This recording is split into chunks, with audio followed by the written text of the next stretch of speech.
Hello everyone. In recent months, I always posted a video on the night sky in that particular month. But actually, in the middle of June and July, so in the middle of summer, there's no use posting such a video because you don't really see anything. I mean, the sun is up at 3 o'clock in the morning and goes down at 10 or something like that. So you don't really have the chance to see the night sky.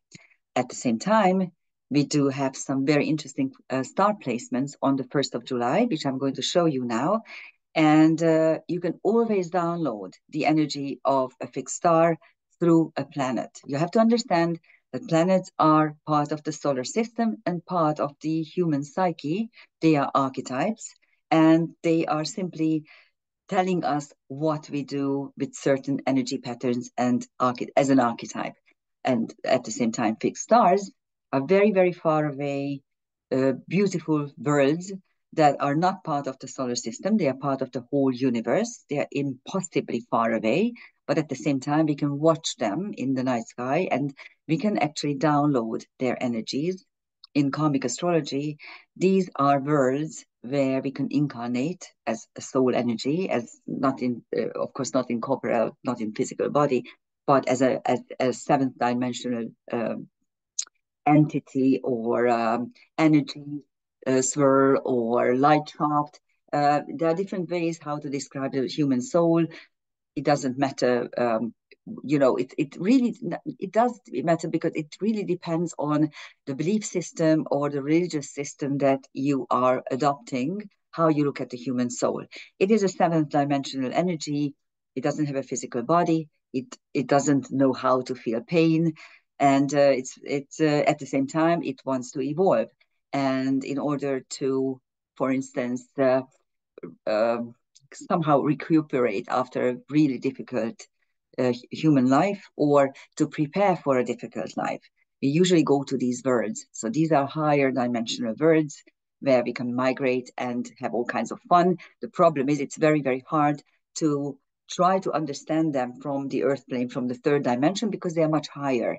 And that is why some fixed stars have very, very bad press, so to speak. So they denote like blindness and hanging and death by water and things like that. Which I'm not questioning the ancient knowledge, but I do question their validity in this age when we actually have the tools, first of all, to somehow overcome these issues, and also to understand that whatever is up there can be downloaded here. The problem is that we are losing a couple of dimensions, and it's not always easy. So let's take a look at the night sky. Actually, not the night sky, but a space-time moment. So this is the chart for July 1st in the morning, so after sunrise. And I selected this time simply because the moon is exactly conjunct the south node, and the south node is at the moment at Danabora, which is a prominent star in the constellation Leo. And there's not too much going on. Yes, Uranus is ready to move into Gemini. Before that, at the very, very end of Taurus, they are going to be conjunct Venus and Uranus. We are going to look at that space-time moment because it is fascinating. And the two of them are going to make a third, a triple conjunction with Sedna, creation through dissection. So that's going to be interesting. And then Chiron, Aries, still very, very close to each other. Aries means drastically altered outward circumstances, and Chiron is our karmic wounds. In Aries, this is what you see. All kinds of war situations are flaming up, and we are again nearing the Third World War. It's interesting how, for instance, the EU, the cretins at EU, I should say, are really, on the one hand, looking down on Russia and saying that Putin is almost dead, the Russian economy is in shreds, completely um, falling apart. But in 5 years, they are going to attack the EU, and that is why we need to put a lot of money into arms. And it's ridiculous. Why don't they see how stupid the two can be, it's either or. It's either the Russians are really, really very strong, and if they were really strong, how come they could not conquer Ukraine in 2 days? And this is the third year of the war, and it is still nowhere near their coveted victory. So how do you think they are going to attack the EU or any other European country if they can't even secure their own borders? It's ridiculous. But anyhow, they want us to believe both. And the Saturn-Neptune conjunction is getting to its nearest in the upcoming days, but it's not going to be conjunct. But actually, Saturn and Neptune are always about how you can create something, a dream on the earth plane, how you can download a dream to the earth plane. It's called the architect aspect. And whenever it is, they are conjunct every 40, 50 years, usually the world wants to create something in solid reality. Now it's in Aries, so actually what it's now brewing is the war. Think about it. So those are the main attractions of at the beginning of the month. And here are the fixed stars. The Sun is conjunct Alhina and Mapsuta. Alhina is Gamma Gemini and Mapsuta is Epsilon Gemini. And the whole constellation Gemini is interesting because it is on the ecliptic, so on the path of the sun, on the hero's journey, but also the feet of the celestial twins are on the Milky Way. So it's a crossroads between the human and the divine.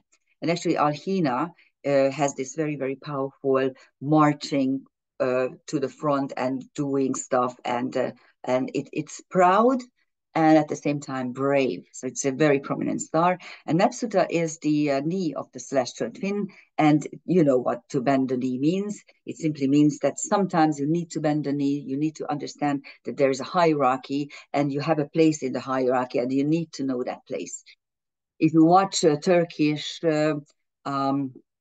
soap operas, you will understand how within a family structure these relationships work. And that is what we learn in Mapsuta. On the moon, south node conjunction is Danabola, which is Beta Leo. We are going to look at it, I think. I did. This is what we're going to do. I'm just very quickly telling you what's going on, and then we are going to look at the constellations. So on Danabola is the place where we learn to rule our instincts, to reign over our instincts. Mercury is on Altarf, which is Beta Cancer. Altarf means the stare, and it gives you insight and also all kinds of esoteric connotations, how you can look into something that is hidden. On Venus, you see Algol. Actually, Venus is on Algol, and Algol is the worst prominent star. Really, it has a very, very bad reputation. All kinds of really bad things. Algol means in Arabic demon, a demon head. It's the head of the Medusa, which is bared by Perseus. And it's simply a very strong feminine mystery school where we learn to become strong feminine. That is why it has such a bad connotations. And on Mars is on Tuban, which is Alpha Draco. The whole constellation dragon, the celestial dragon, is about protecting or creating treasures. And Tuban is the Alpha, so the most important of the whole. On Jupiter is on Tetrad posterior, which I'm going to show you, and you will understand what it means. It's again a foot. On Saturn, Neptune, there's Delnap Kaitos, which is the Cetus, Beta Cetus, the second brightest star in the constellation that is below the ecliptic, and it is in a liminal space where the veil, the celestial veil, symbolizes the ideas and hidden things of the subconscious, how they emerge. Uranus Sedna is on the Pleiades, the home of the creator goddess. It's the tiniest of the constellations, only half a degree in diameter. Pluto is on Altair, Alpha Aquila, one of the shaman stars, one that is reaching up to towards the North Pole and on the Milky Way. So it actually has this energy of striving towards very high energies, but at the same time looking at the knowledge of the gods. On Chiron, Chiron is on Alperg, which is Eta Pisces. Ceres is on Alderamin, which is Alpha Cephos. It's quite an interesting star. We are going to look at it. And Pallas Athena is on Deneb Algety, which is Delta Capricorn. So these are stars that I sometimes talk about. But as we look at the constellations, I will talk to you about them a little bit more. So here's the Sun with Alhina and Mepsuta. As you can see, one is on the foot, and the other one is the knee. And Tejat posterior, where now Jupiter is another foot. So these feet are on not just on the ecliptic, but also on the Milky Way. So it's the moving forward and trying to reach the god and the goddess or god energy. The moon south node is on Denebola, which is the whole constellation Leo. Sorry, I didn't change this, or sun is in Hungarian, but you probably realize that this is Leo. Leo is about ruling, sovereignty, how you become a monarch. And Denebola is the instinctual level. It's the tail, of course. And here's Mercury with Altar. That's an interesting picture because they usually describe it in a different way, upside down, and then Altar is the one of the eyes, either the eyes or one of these things of the celestial crab. And it means to look into stuff, to uncover stuff. And with Mercury, you do it rationally and verbally. Venus is on Algul. You see, this is Algul, the head of the severed head of Medusa that Perseus, the hero, cuts, and then he uses this head to turn his adversaries into stone. So what a woman cannot do, is not allowed to do, a hero can utilize. You understand, right? Yeah, that's very often the case. His Mars, the whole constellation Draco, is around the pole star. This is the Little Dipper, and at the tip of the Little Dipper, you can find the pole star, Polaris. And the celestial dragon is kind of winding around it, protecting it. But at the same time, these curves, these nodes, are actually creating or protecting some kind of treasure. And Mars is now there. And here's Saturn, Neptune. Then Kaitos is the tail of the celestial layer. Menkar is the head. In this case, it is drawn as if it were the mouth, but actually it usually is the stare of the celestial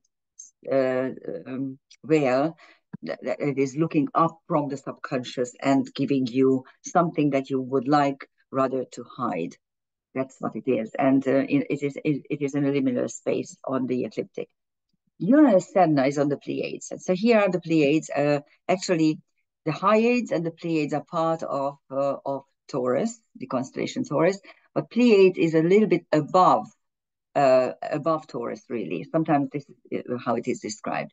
And then Pluto is on Altair, Alpha Aquila, which is the celestial eagle flying towards on the Milky Way towards the North Pole. We still have some, if I can make this move. Here's a Chiron. As you can see, Arisha is the knot where the two fish are joined together. One of the fish are going back to the wheel of the hero, actually, going back to the equator, why can't I say this? Anyhow, Pisces is the last of the constellations, and the two fish symbolize a choice, whether you are going back into incarnation, so you are actually going back to the wheel, or you are flying out of it, you're going higher onto a higher dimensional world. And as you can see, our Ferg is going upwards. So it symbolizes the soul's necessity or need or wish to somehow leave the earth plane, leave the wheel of reincarnation and going out there into a higher dimensional potential. And here's Alderamin. And Alderamin is the alpha star of Cephos. And Cephos is part of the Andromeda, Cassiopeia, Via, Perseus story. Cephos is the king of the Ethiopians. And as you can see, he has to make a decision, a very hard decision, because in order to save his country, he has to give her his daughter to the monster, the sea monster, the whale, and then comes Perseus and rescues her and marries her. But as you can see, Alderamin is the shoulder of Cephos, and actually it's the right shoulder of Cephos, meaning that I am carrying a huge weight that is going to shape my future, and not just my future, but my country's future. So that's Alderamin. We learn to shoulder difficult tasks. And here's Pallas Athena and Astrea. Pallas Athena is aligned with Danabalgadi and Sadasud. Danabalgadi is the tail of the celestial Capricorn, is actually the celestial goat, and it usually describes steadiness. And then Sada Sud is the beta star of the constellation Aquarius, and it's translated by the luckiest of the lucky, someone who's very lucky. It's one of the lucky stars. And Astrea is on Antares, which is Alpha Scorpius, which is the heart of the celestial um, Scorpio. And it's a very prominent star because it's one of the pillars of the Milky Way and also one of the so-called royal stars of Persia. So it's on the ecliptic and also on the Milky Way. So it's at the crossroads. Alhina is another of such stars. There are not too many of such stars. And according to esoteric lore, it's on Antares where the whole morphogenetic codes of the universe are being kept. So actually, if you can do something with Antares, it's brilliant. At the moment it's at 10 degrees Sagittarius, and Astrea, the karma breaker, is there. So we are at the crossroads with humankind, and we could actually ruin this whole thing. And the powers that be, I think they do want to cause some sort of ruin. The pandemic was such. These war situations are another. The fact that they are trying to make life so freaking expensive that you can't get proper food, you can't really heat your house or your apartment, and you can't use a car definitely. So it's like making everything so expensive that you are not able to function, because if you have such problems like how to feed your kids, how to feed yourself, how to get from here to there, how to make your home warm, then you are not able to concentrate on anything else, and they can do whatever they damn well please to you. And that is now what's happening in the world. But July the 1st has brilliant fixed star placements, and only the fast moving ones, so Venus, of course, the moon, and Mercury are moving away. But in the next couple of days, some of the slower moving planets will still have these energies. So you can actually hook up with them and you can download their meanings, and you can actually even make all kinds of little ceremonies or magic. You can use the stars for that. Thank you for listening, and happy July. Bye bye.